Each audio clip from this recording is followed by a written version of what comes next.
So the family demanding answers after their relative was detained during a lunch in Moscow, sent to Belarus, and is now being accused of plotting a coup. Patrick Reevell reports. This was the moment Yuris Zinkovich, a U.S. citizen, was snatched off a Moscow street this past April. Zinkovich is a long-time opponent of Alexander Lukashenko, the authoritarian leader of his native Belarus. The incident was filmed and broadcast on Belarusian state TV. He was shown approaching his hotel and forcibly put in the back of a car by 3 men. Zinkovich was taken with another Belarusian critic of Lukashenko and driven to Belarus, where they're now detained. Both men are accused by Russia and Belarus of plotting a coup against the Belarusian authoritarian leader. Something Zinkovich's wife says isn't true. She says he was set up. Everyone is a terrorist, potential terrorist, if he's against of the government, against of the regime. Because in Belarus there is no law at all. It doesn't exist. It's been nearly a year since mass protests broke out against Lukashenko, triggered by an election condemned internationally as rigged. Last August, the demonstrations came close to toppling the man, often dubbed Europe's last dictator.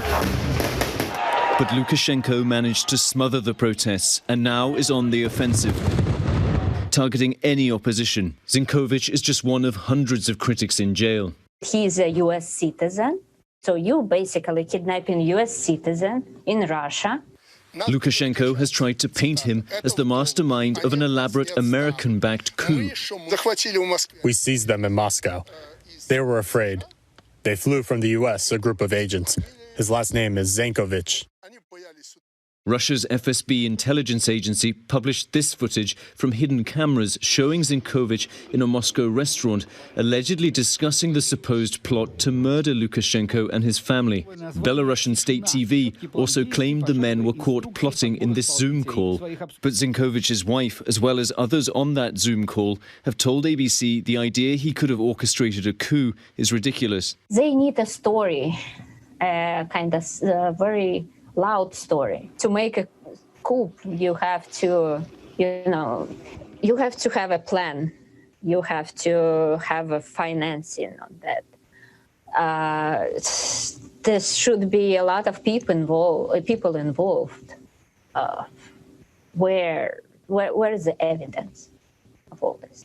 Few outside observers believe the coup allegations. I don't really think a coup d'etat might be planned via Zoom. So I think that's another kind of fairy tale, another story that the regime tries to show. It's all kind of being presented in this way because Lukashenko needs to justify repressions. Lukashenko's regime is aggressively targeting its exiled opponents. In May, Belarus forced down a Ryanair passenger flight to seize another opposition blogger on board, Roman Protasevich. He is charged over organizing the protests and faces up to 15 years in prison. Basically, he's the hostage. He is in the hands of KGB, one of the most cruel secret services in Europe. For now, Zinkovich remains in jail. The U.S. Department of State has tried to see him, but without success. And his wife has been unable to speak with him since he was taken.